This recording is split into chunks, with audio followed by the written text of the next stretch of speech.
Welcome to কলকাতার biggest Jagannath মন্দির। অনেক মন্দির ঘোরা হলেও কলকাতার সবচেয়ে বড় জগন্নাথ মন্দিরটি মিস করে ফেলেছ তো। শ্রী প্রভু জগন্নাথ আমাদের হিন্দু সনাতন ধর্মের প্রতীক।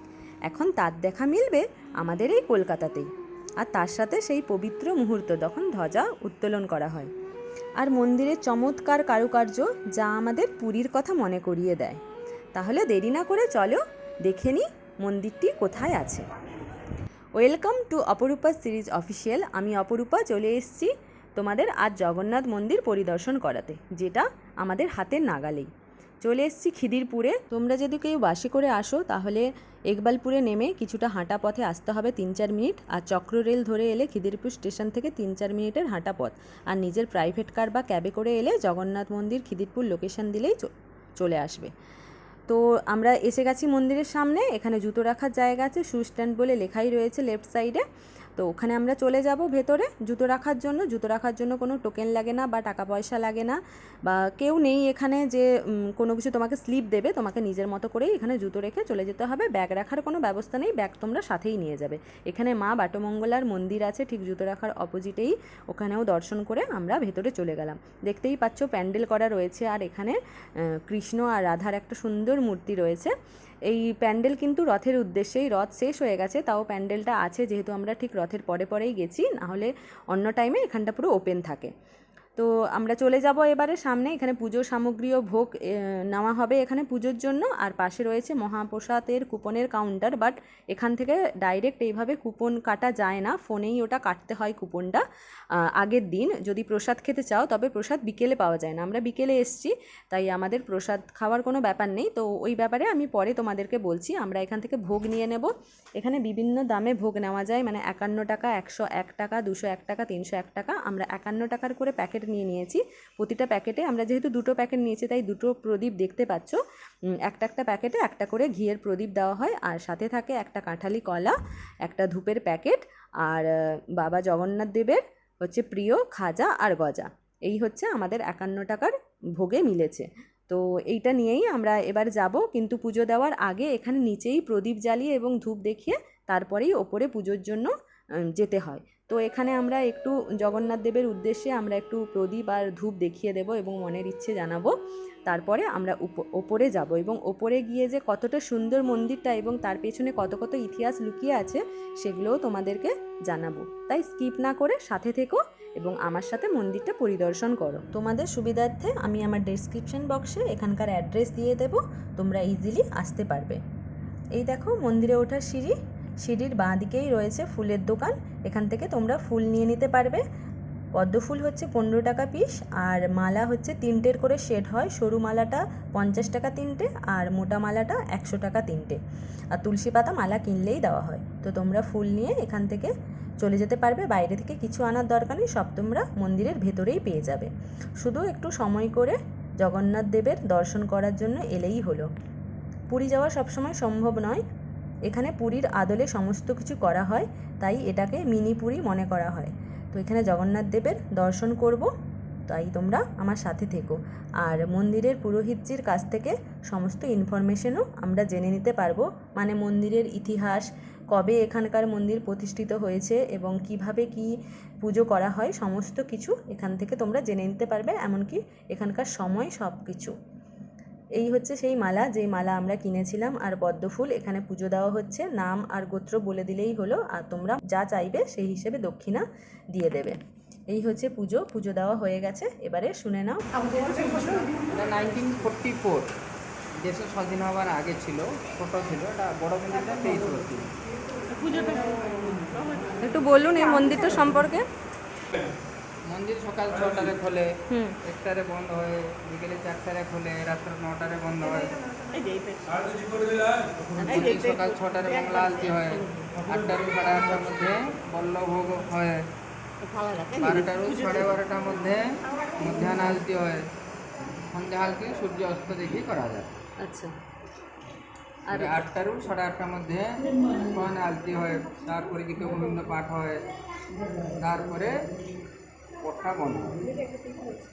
মন্দিরে বিভিন্ন প্রকার সমাবেশ হয়, গজানন বেশ হয়, স্নান যাত্রা দিন গজানন বেশ হয়, মানে রথের সময় খুব ধুমধুমার ব্যাপার না? রথের সময় এটা কলকাতার সবচেয়ে বড় জগন্নাথ ঠাকুর, মানে বহু লোক, 5-7 লাখ লোক হয়েছিল রথযাত্রায়। আচ্ছা, বহু ভিড় হয়।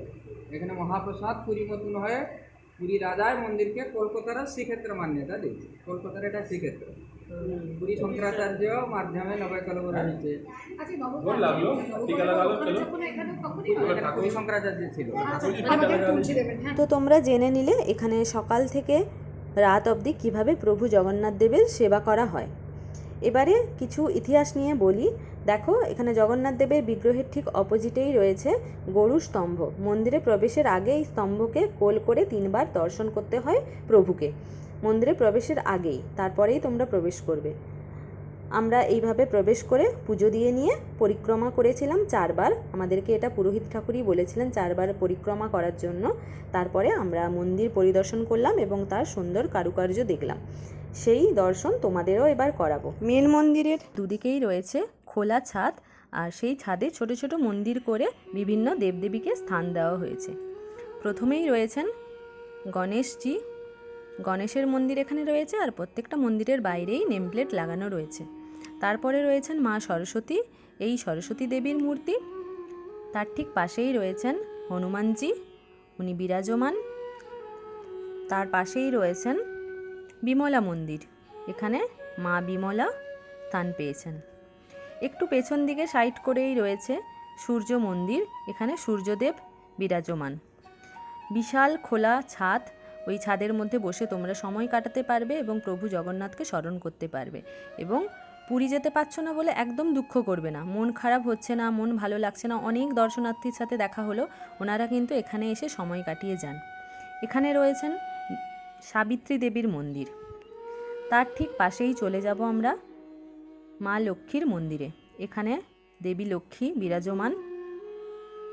তার ঠিক পাশেই রয়েছে ভগবত মন্দির, এখানে রয়েছেন জগন্নাথ দেব, বলরাম দেব এবং দেবী সুভদ্রার বিগ্রহ। মেন মন্দিরে বড় বিগ্রহ, এখানে একটু ছোট বিগ্রহ করে রাখা হয়েছে। তার ঠিক পাশেই রয়েছে সেই শুভ চক্র, এবং তার পাশেই আমরা দেখতে পাবো অনেক বিশাল বড় ঘর।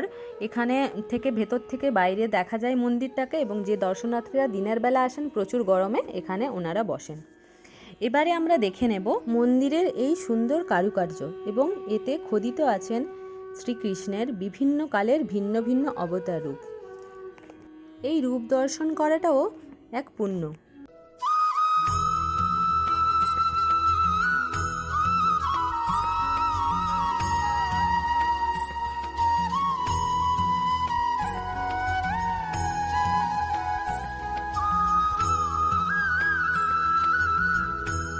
আমি এই মন্দিরে ফার্স্ট টাইম এলাম।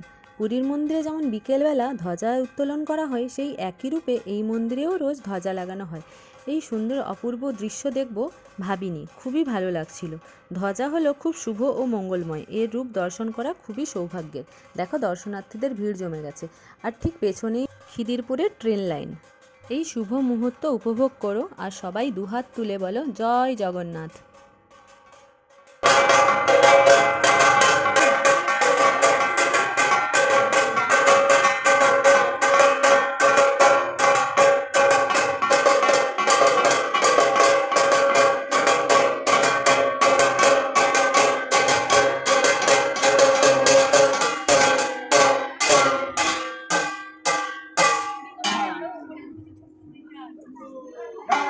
জয় জগন্নাথ। এরপর আরেকটি বিষয় খুব মন কাড়ল, তা হলো মহাদেবের মন্দিরের সামনেই অধিষ্ঠিত রয়েছেন ওনার বাহন নন্দী মহারাজ। এই মূর্তি, যার কানে কানে সবাই মনের কথা বলছিল এবং মনের মধ্যে এই বিশ্বাস ছিল যে তা পূরণ হবে। তো আমরাও মনের কথা কানে কানে জানালাম, আর এই বিশ্বাস রাখলাম যে ভগবান নিশ্চয়ই তা পূরণ করবেন। সূর্যদেব অস্ত যেতেই সন্ধ্যা আরতির যোগাড়যন্ত্র শুরু হয়ে গেছে। বাইরে দর্শনার্থীরা ভিড় করে সবাই বসে আছে, সুন্দর সুষ্ঠুভাবে সন্ধ্যা আরতি শুরু হয়েছে। এবং আজকের দিনটা ছিল গুরু পূর্ণিমা, খুব ভালো দিন। তো সন্ধ্যা আরতি চলছে।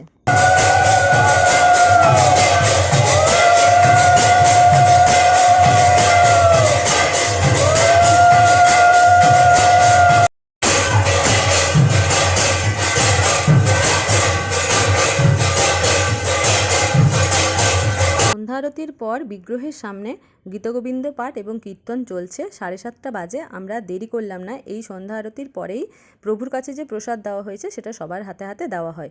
আমরা সিঁড়ি দিয়ে নেমে গেলাম। নামার পরেই ঠিক বাঁ হাতেই রয়েছে মহাপ্রসাদের ঘর। এখানে সকালবেলা মহাপ্রসাদ খাওয়ানো হয়। আর সামনেই রয়েছে অফিস ঘর।